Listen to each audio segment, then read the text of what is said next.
জনাব তারেক রহমান। আপনি সম্ভবত বাংলার শেষ নবাব সিরাজউদ্দৌলার পরিণতি ভোগ করতে যাচ্ছেন। আমরা দেখতেছি সরকারের ভিতরের বড় একটা অংশ এখনো আওয়ামী লীগের সাথে পরকিয়া করতেছেন। আপনারা পরকিয়া করতে থাকেন, মজার জিনিস। হযরত চুপ্পু সাহেব সম্ভবত বৈধ। চুপ্পু সাহেবকে আপনারা ক্ষমতায় রেখে জুলাইয়ের হাজারো প্রোগ্রাম করে জুলাইকে সামনে নিয়ে যেতে পারবেন না। শিলং সালাউদ্দিন সাহেব সংবিধানকে এবং আমাদের জুলাই সনদকে মুখোমুখি দাঁড় করিয়ে দিলেন। আপনারা পাগল বোঝানো বন্ধ করেন। শেখ হাসিনা জাতীয় সংসদে দাঁড়িয়ে সে বলেছে জিয়াউর রহমান নাকি শেখ মুজিবুর রহমানের খুনি ছিলেন। আমরা দুটো সরকারকে দেখেছি।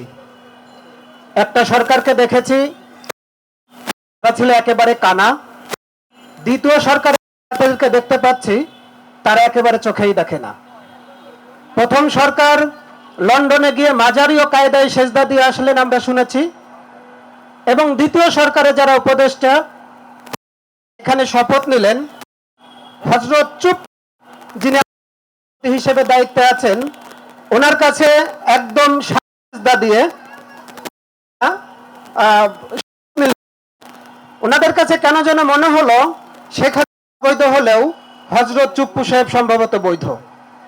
চুপ্পু সাহেবকে আপনারা ক্ষমতায় রেখে জুলাইয়ের হাজারো প্রোগ্রাম করে জুলাইকে সামনে নিয়ে যেতে পারবেন না। সত্যি কথা বলতে জুলাইয়ের আজকে 20 তারিখ, আপনারা বুকে হাত দিয়ে বলতে পারবেন কোন টেলিভিশনের পর্দার একটা কোনায় মিনিমাম জুলাইয়ের একটা লোগো আপনারা এই 20 দিনে দেখতে পেরেছেন? আপনারা দেখতে পেরেছেন সরকারি হোক বেসরকারি হোক যতগুলো আমলা আছে তাদের বুকের বাম পাশে অথবা ডান পাশে যেভাবে শেখ মুজিবুর রহমানের মারা যাওয়ার সময় শোক দিবস পালন করা হতো, একটা কালো ব্যাজ লাগিয়ে আমাদের এই জুলাইকে স্মরণ রাখার জন্য, জুলাইকে মনে রাখার জন্য, জুলাইকে ধারণ করার জন্য তারা মিনিমাম একটা ব্যাজ ধারণ করেছে? করে নাই। কেন করে নাই? আমাদের 2 বছর পরে এসে ওই শিলং সালাউদ্দিন সাহেব, ওনাকে শিলং না বললেও নামের আগে কেন যেন চলে আসে জানি না, উনি এসে কি করলেন? সংবিধানকে এবং আমাদের জুলাই সনদকে মুখোমুখি দাঁড় করিয়ে দিলেন। উনি মনে করেছেন বাংলাদেশের সবাই বুঝি পাগল, বাংলাদেশের জেন জি জেন আলফা সবাই বুঝি দিন দিন পাগল হয়ে যাচ্ছে। আপনারা পাগল বোঝানো বন্ধ করেন।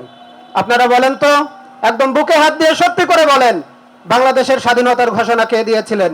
সংবিধান কি বলে? এখনো শেখ মুজিবের নামটা রয়ে গেছে। সালাউদ্দিন সাহেব, আপনাকে জিজ্ঞাসা করতে চাই, আপনি কি এই জায়গাটাতে নোট অফ ডিসেন্ট দিয়েছিলেন?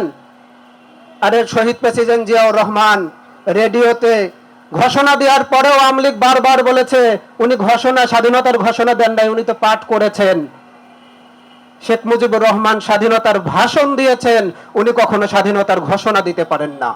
আমাদের সংবিধানে এমন অনেক বিষয়গুলো রয়ে গেছে যেগুলো সংবিধানের সাথে এখনো সরাসরি সাংঘর্ষিক। শহীদ প্রেসিডেন্ট জিয়াউর রহমান কখনোই বঙ্গবন্ধুর খুনি ছিলেন না। শেখ হাসিনা হাজারোবার সংসদে দাঁড়িয়ে, জাতীয় সংসদে দাঁড়িয়ে সে বলেছে জিয়াউর রহমান নাকি শেখ মুজিবুর রহমানের খুনি ছিলেন। কই, জিয়াউর রহমানের নামটা কি চার্জশিটে ছিল? আমরা দেখতেছি সরকারের ভিতরের বড় একটা অংশ এখনো আওয়ামী লীগের সাথে পরকিয়া করতেছেন। আপনারা পরকিয়া করতে থাকেন, মজার জিনিস। আমরা আপনাদেরকে বাধা দিব না। তবে একটা জিনিস মাথায় রাখবেন, জনাব তারেক রহমান, আপনি সম্ভবত, আমরা দিব্য চোখে দেখতে পারতেছি, আপনি সম্ভবত বাংলার শেষ নবাব সিরাজউদ্দৌলার পরিণতি ভোগ করতে যাচ্ছেন।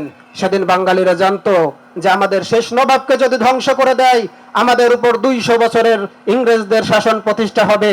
আমরাও দেখতে পারতেছি আপনাকে যদি ধ্বংস করে দেয় ওই আওয়ামী লীগ, আবার যদি লগি বৈঠা নিয়ে বাংলাদেশে প্রবেশ করে, আপনার উপর যে পরিণতি হবে আমরা বুঝে শুনে চেয়ে চেয়ে দেখব। আর আমরা একটা কবিতা পাঠ করব, যেতে নাহি দিতে চাই তবু যেতে দিতে হয়, তবু চলে যাই। আর গানটা কণ্ঠে থাকবে, খাঁচার ভিতর অচিন পাখি কেমনে আসে যায়।